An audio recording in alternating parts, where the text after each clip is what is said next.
وعلیکم ورحمۃ اللہ وبرکاتہ۔ آج ہم بات کریں گے حافظ قرآن کی اہمیت اور فضیلت کے حوالے سے۔ تو سب سے پہلے میں آپ کو یہ حدیث دکھاتا ہوں، مشکات المصابیح کی حدیث ہے، مگر یہ حدیث ضعیف ہے۔ اگر کوئی اسے صحیح بھی مان لے تب بھی اس شخص سے حافظ قرآن کی کوئی فضیلت ثابت نہیں ہوتی۔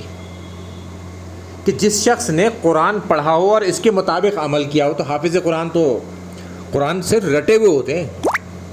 رٹنے والے کے لیے کوئی فضیلت موجود نہیں ہے کہ جس نے قرآن رٹ لیا ہو، ٹھیک ہے۔ اس میں قرآن پڑھا ہو اور اس کے مطابق عمل کیا ہو، تو عمل آدمی جب کرے گا جب اس کی سمجھ میں آئے گا، یعنی کہ اپنی مادری زبان میں سمجھے گا وہ، تو اس کے والدین کو قیامت کے روز ایک ایسا تاج پہنایا جائے گا کہ جس کی روشنی، جو ہمارے گھروں میں سورج ہوتا ہے جس سے روشنی آتی ہے، اس سے بھی زیادہ ہوگی۔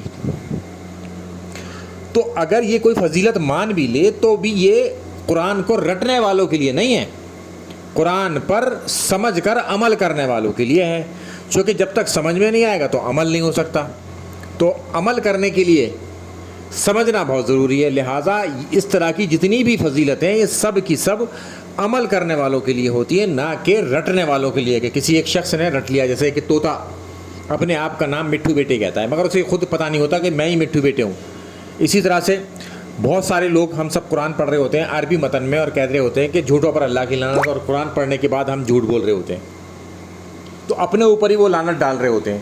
تو ہمیں ان تمام چیزوں سے بچنا چاہیے اور اس کی صحیح فضیلت اور اہمیت کو ہم ماننے والے ہو جائیں، یعنی کہ قرآن کو ہم سمجھیں اور اس کے مطابق عمل کرنے والے ہو جائیں، تو ایسا شخص، تمام ایسے شخص کے لیے یہ فضیلت موجود ہے کہ جو شخص قرآن کو پڑھے اپنی زبان میں تاکہ وہ سمجھ سکے اور پھر اس پر عمل کرے۔ جب تک وہ سمجھے گا نہیں تو عمل نہیں کر سکتا۔ مگر علماء نے کیا کیا، کیونکہ علماء کے اپنے جو عقائد ہیں وہ تو قرآن کے خلاف ہیں، تو انہوں نے لوگوں کو ایک پٹی پڑھا دی اور کہہ دیا کہ قرآن کو ڈائریکٹ نہ پڑھنا، اس سے تم گمراہ ہو جاؤ گے۔ یہ عقیدہ ہی کفریہ ہے کہ اگر کوئی شخص یہ سمجھے کہ قرآن پڑھ کر اگر کوئی شخص گمراہ ہو جائے گا تو یہ اللہ کی کتاب ہے، تو اللہ نے یہ کتاب کیا گمراہی کے لیے نازل کی ہے؟ قرآن کے اندر ایک آیت موجود ہے، قرآن سے لوگ گمراہ بھی ہوں گے اور اس سے ہدایت بھی پائیں گے۔ تو ہدایت کون پائے گا؟ جو اسے سمجھ کر اس پر عمل کرے گا۔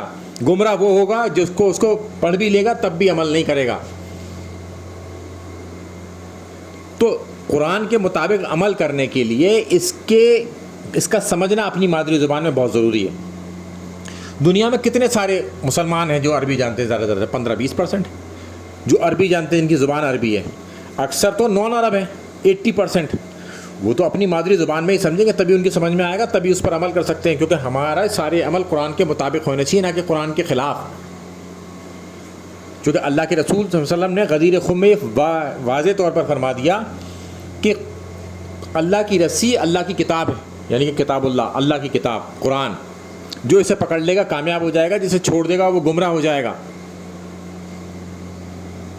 تو لہٰذا جو لوگ بھی قرآن کو چھوڑ دیں گے وہ گمراہ ہو جائیں گے۔ اکثر آپ نے مسجدوں میں دیکھا ہوگا ہر رات فرقہ اپنے فرقے کی کتاب کو پڑھ رہا ہوتا ہے اور سب نے قرآن کو پش پش ڈال دیا ہوتا ہے۔ اللہ کے رسول صلی اللہ علیہ وسلم ایسے لوگوں کی شکایت لگائیں گے اللہ کے گھر جا کے کہ میری قوم نے میرے بعد قرآن کو پش پش ڈال دیا تھا۔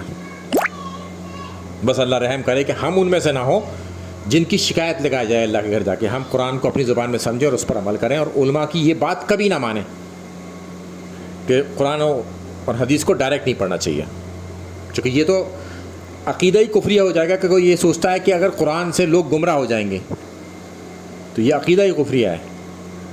اس عقیدے سے بچیں اور ان علماء کو بھی یہ تاکید کریں کہ ایسی بات نہ کرو، یہ جو آپ کا عقیدہ ہے یہ کفریہ ہے۔ السلام علیکم ورحمۃ اللہ وبرکاتہ۔